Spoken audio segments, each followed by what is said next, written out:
mengatakan, "Lau kana khairan lasabaquna ilaihi." Kalaulah memang menyambut ataupun mengadakan perayaan tersebut itu baik, lasabaquna ilaihi, maka niscaya kami sudah dulu untuk melakukannya. Artinya apa?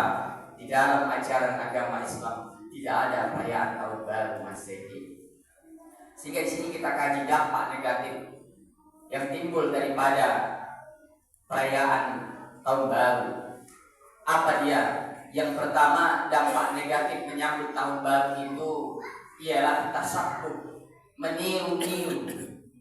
Kata Nabi, "Man tashabbaha biqaumin fahuwa minhum." Siapa yang menyerupai suatu kaum, maka dia tergolong kepada kaum tersebut.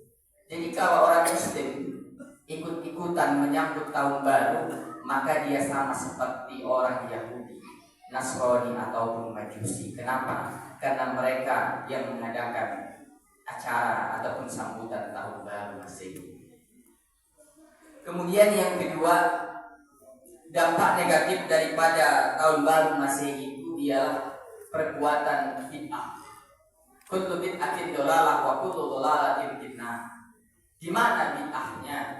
Ada sebagian umat muslim dengan tanpa punya ilmu mengatakan bahwa untuk menunggu menyambut datangnya tahun baru, daripada kita sibuk berkumpul sana dan sini, daripada kita sibuk membakar-bakar ini dan itu, maka alangkah baiknya kita berzikir berjamaah. Dia katakan untuk menyambut tahun baru itu dengan berzikir secara berjamaah.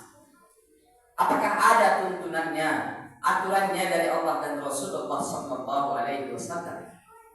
Maka ketika orang beramal ibadah yang tidak ada aturan mainnya dari Rasul ataupun dari Al-Quran, itu namanya.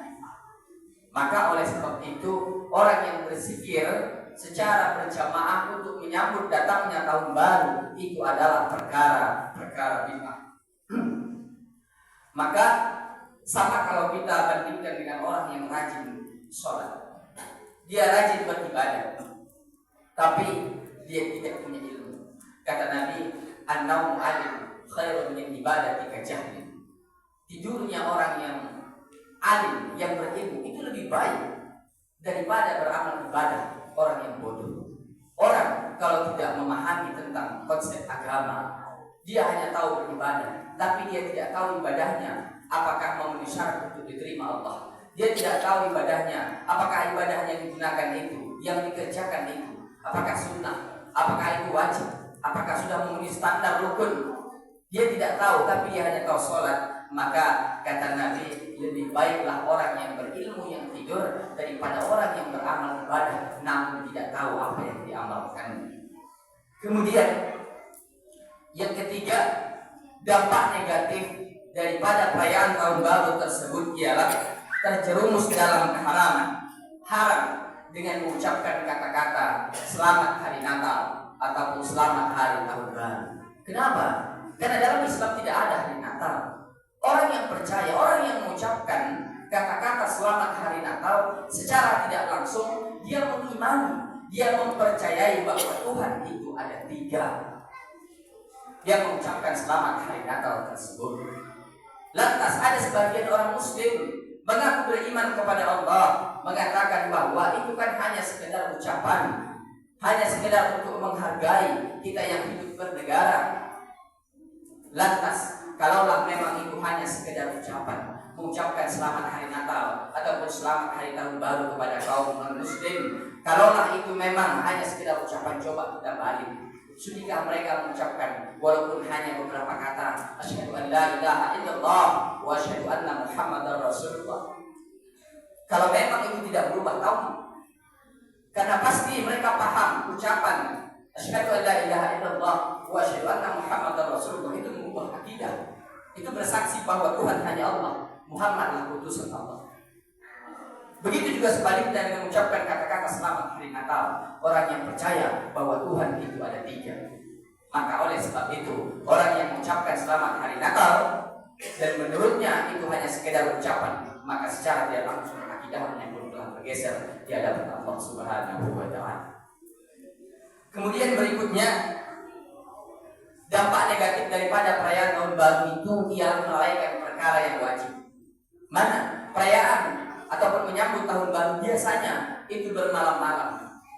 Ya, karena menunggu sampai jam 12, bahkan sampai jam 1 atau jam 2. Kalau di perkotaan itu biasanya jam 12 itu kemudian jalan akan macet, maka dia sampai ke rumah akan terjadi sampai jam 2. Kalau dia jam 2 sampai ke rumah dia tidur, sudah pasti yang wajib tinggal kapan? Sholat subuh.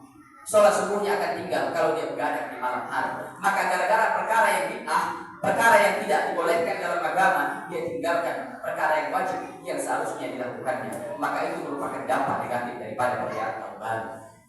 Berikutnya lagi, apa dampak negatif daripada perayaan tahun baru itu? Tidak terlepas dari dua, khalwat dan ikhtilat. Apa itu ikhtilat? Ikhtilat itu bercampur baur. Coba lihat kaulah muda yang merayakan penyambutan tahun baru tersebut. Mereka di situ ada laki-laki, ada perempuan yang tidak ada hubungan nikah. Kemudian mereka juga berdua-duaan antara pria dengan wanita yang tidak ada ikatan nikahnya. Itu terjadi. Maka oleh sebab itu, selaku orang tua yang merupakan pemimpin di dalam rumah tangga, yang diberikan amanah, diberikan kewajiban untuk melindungi dan mengajarkan akidah, mengajarkan agama, maka jangan biarkan anak gadismu ataupun anak mudamu untuk pergi berdua-duaan di malam tahun baru tersebut. Kenapa? Karena nanti akan terjadi dosa di situ. Mereka akan berkorban, mereka akan berpindah. Nah, ini merupakan dampak negatif daripada perayaan tahun baru. Kemudian, apalagi dampak negatif daripada perayaan tahun baru itu adalah perkara yang mubazir. Di mana mubazirnya? Secara tidak langsung dianggap remeh, membeli mercun, membeli trompet, dibunyikan. Coba hitung berapa banyak trompet yang dibeli pada malam itu, yang dibeli oleh hitung saja umat muslim. Berapa banyak umat muslim yang ikut merayakannya? Berapa harga trompet? Coba itu dikumpulkan dan berikan sumbangan kepada anak yatim, berikan kepada orang miskin yang membutuhkan. Nah, kemudian apalagi dampak negatif daripada perayaan tahun baru? Dengan membunyikan trompet, membunyikan mercun itu dapat mengganggu orang lain. Kenapa? Mercun yang dibunyikan itu kuat, trompet yang dibunyikan itu kuat, dan bahkan tetangga di sebelah ada anaknya baru lahir, ada anak bayinya, kadang terkejut, ada orang yang kena penyakit serangan jantung, mendengar bunyi-bunyian trompet ataupun mercun itu dapat mengganggu kenyamanan orang lain. Al-muslimu man salim al-muslimun bi lisanihi wa yadihi. Kata Nabi, muslim yang baik itu adalah muslim yang selamat orang lain dari ucapan dan perbuatan tangannya.